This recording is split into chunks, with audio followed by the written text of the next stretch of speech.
having this issue as the touch point and the conflict between Westminster, then it would be untenable. You must get off this issue and onto issues where the Scottish Parliament has vast and overwhelming support. Look, so I mean, you say what should be done now to, in your view, mitigate or do away with the damage. But what does that come down to? Because the Scottish National Party government is not suddenly going to recant on its position here, is it? No, but what it could do is three things. One, they could negotiate with Westminster to try and find, or indeed with the 9 SNP rebels who put forward sensible amendments to the legislation in the Scots Parliament, all which were just kind of swept aside. So they could negotiate to try and take some of the sting and the heat out of the issue.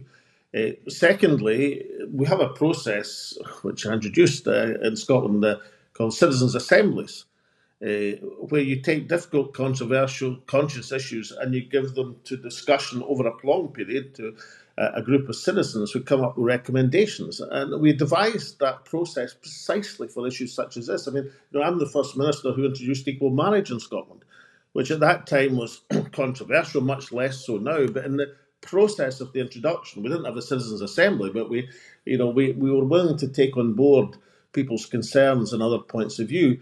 But above all, when you're in a hole, as the SNP are at the present moment, you should stop digging and therefore abandon all thought of having a court battle over this, because all it will do is prolong the publicity.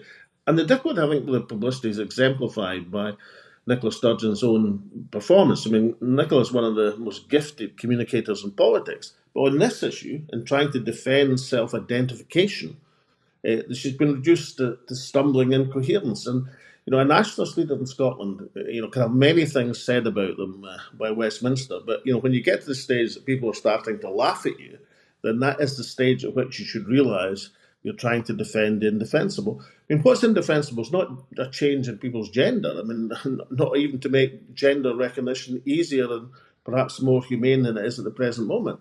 What is indefensible is self-identification. That is the idea that you can change your sex legally by just opting to do it in a 3-month period.